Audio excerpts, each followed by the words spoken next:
तो fiction story बनाया है। ये किसी सत्य घटना पर आधारित नहीं है, ये हमारे बच्चों की एक फिक्शन की कहानी है जो मनीष हरिप्रसाद जी और रायना रॉय इन्होंने लिखी है। सो बच्चों की जो लाइफ होती है वहाँ पर, जैसे एक कोचिंग क्लासेस के अपना एक कंपटीशन वर्ल्ड है वहाँ पर कि मैं जब वहाँ पहली बार गया था तो वहाँ पर हर गली में एक इंस्टीट्यूट देखने को मिला मुझे।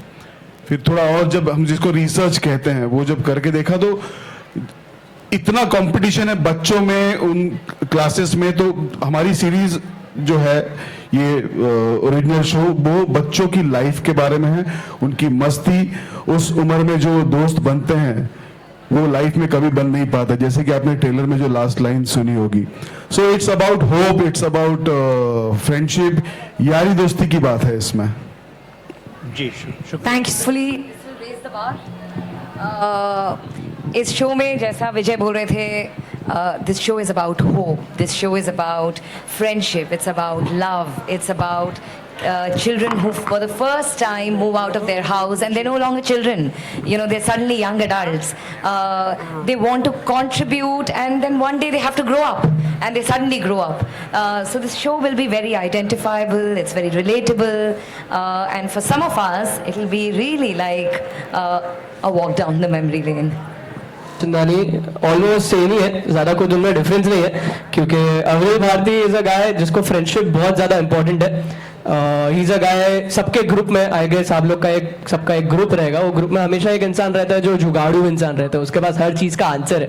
अगर आप उसको रात को 2 बजे कॉल करके बोलो कि यार ये प्रॉब्लम है तो वो इंसान आपको रात के 2 बजे भी सॉल्व करके देगा। So that is me and that is Avneel Bharti and he plays a lot of pranks and मैंने स्क्रीन के सामने भी बहुत प्रैंक्स खेले हैं कास्ट के साथ और स्क्रीन के पीछे भी बहुत प्रैंक्स खेले कास्ट के साथ। लड़का है जो बहुत होपफुल है और ड्रीमर है, उसके साथ कुछ भी हो जाए, कितनी प्रॉब्लम्स चले, बर्डन लेके चले, लेकिन स्टिल उसकी आंखों में एक शाइनीनेस रहती है कि कुछ होगा और मैं कुछ करूँगा लाइफ में।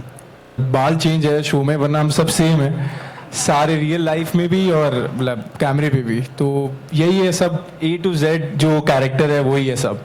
स्क्रिप्ट के थ्रू करी है हमने, काफ़ी हद तक वो एक्चुअल भी करी है ऑफसेट। हम लोग आई थिंक जैसे ही मिले हम उसी टाइम से बहुत अच्छे फ्रेंड्स बन गए, बहुत जल्दी एक दूसरे के साथ कंफर्टेबल हो गए and honestly on set off set we were the same people. Show देख लो भाई। हम थोड़े वैसे हैं, थोड़ा थोड़ा सर से हमने सीख के कुछ इम्प्रोवाइज किया है, कुछ काट डाला है। बट एक चीज जो मेरा कैरेक्टर और मैं रियल लाइफ में जो सिमिलैरिटीज नहीं है, एक सिमिलैरिटी नहीं है, वो है तेजल बहुत ज्यादा एकेडमिकली स्मार्ट है, हेतल उतनी नहीं है। उसने कभी सेकंड आना क्या होता है वो भी नहीं देखा है and when she steps in at a place like Kota where everyone is the topper and she feels like कि अरे ये तो लाइमलाइट मेरी थी and then she starts feeling कि ओ मेरा जो ग्लो है मेरी लाइट का वो कहीं ना कहीं जा रहा है and I think that's from where the journey starts. A lot of things happens in Vidhi character. I'm pretty sure कि एक ऐसा कैरेक्टर है जिसको या तो आपने देखा है या वो आप खुद हो। काजी है, she is rebellious but at the same time she is extremely serious about her academics, about her future, a very high need of achievement and मैं भी वैसी हूँ। तो जितनी मतलब शनाया अतरंगी है, बाल कलर कर देती है, कुछ भी बोल देती है, कंटिन्यूटी के नाम पे वो तो नहीं कर सकती हूँ लेकिन बाकी सारी जो पर्सनालिटी ट्रेट्स हैं हमारी काफ़ी सिमिलर है। वर equally emotional, equally reactive and at the same time good at studies guys.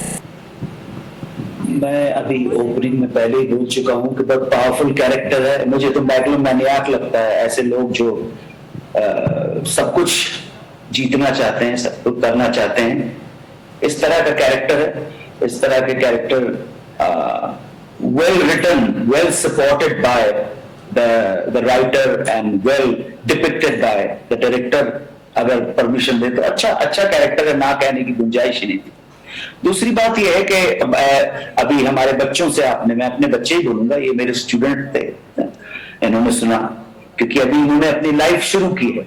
इन्होंने लाइफ के अभी बहुत सारे मकाम, बहुत सारे एवेन्यूज, बहुत सारे डायमेंशन देखने बाकी हैं।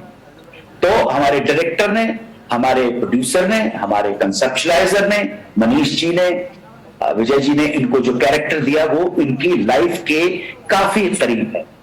But me as a professional actor, and I've been in this profession for the last 52 years, first 12 years in theatre, and for the last 40 years in Indian Hindi cinema. It's a make-believe world. I don't have to identify each and every character. But my job is to depict the vision of my director, and my job is to make my audience feel if I'm worth watching. And जो है पहले सिखाता है फिर exam लेता है, और जिंदगी पहले एग्जाम लेती है बाद में सिखाती है. आप ध्यान रखना. तो मेरे जो बच्चे हैं ना, अभी इन्होंने सीखा है, एग्जाम देना बाकी है. आजकल और पिछले काफ़ी समय से education in itself has become a genre. तो क्योंकि एजुकेशन एक पर्टिकुलर एज पे आप लेनी शुरू करते हैं, और वो शायद 26-27 की उम्र तक आप इस देश में एजुकेट होते रहते हैं.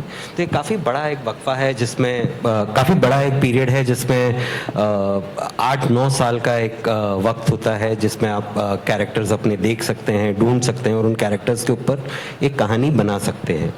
तो हमसे पहले जो एजुकेशन की फील्ड के ऊपर शोज़ बने वो अच्छे हैं, पिक्चरें जो बनी वो भी काफ़ी अच्छी हैं, और उन्होंने एक तरह से इसको एक जॉनर किया, एक तरह से इस एजुकेशन को एक जॉनर बना दिया है.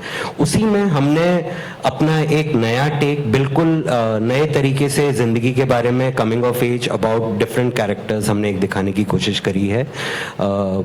सिमिलैरिटीज़ मुझे नहीं लगता कुछ बहुत ज़्यादा होंगी, और अगर हो भी तो अच्छी ही बात है, क्योंकि अच्छी चीज़ सीखना कुछ बुरा नहीं है. हमारे साथ अनु साहब, जो मतलब मैंने कहा वो बरगद के पेड़ हैं हमारे, तो उनके छत्र छाया में हम लटक रहे थे. और मेरे जो कैरेक्टर्स हैं, ये जो बच्चे, मैं इनको प्यार से बदमाश कहता हूँ, बट दे बहुत डिसिप्लिन्ड हैं, बहुत सीरियस है अपने करियर को लेके, और बहुत ज़्यादा पैशनेट और एनर्जी है इनमें. क्योंकि 80 से 85 दिन की shoot non stop as in इतनी मेहनत के साथ करना is as good as directing a 4.5 feature film. मतलब तो, और मैंने इनसे सीखा है, बच्चों से. अनु सर तो मतलब मैं ब्लेस्ड हूँ दैट उनको डायरेक्ट करने का मौका मिला मुझे. एंड बट बहुत मजा आया मुझे to direct all these budding talent, मैं कह सकता हूँ इनको, जिसमें कुछ लोग स्टार्स भी हैं यहाँ पर. तो मेरे लिए तो एक ट्रीट होती है ना, जो बुफे लगता है कि अरे ये ले लो, ये ले लो, ये ले लो, तो मेरे लिए वैसा था. And I learn a lot from all of them. And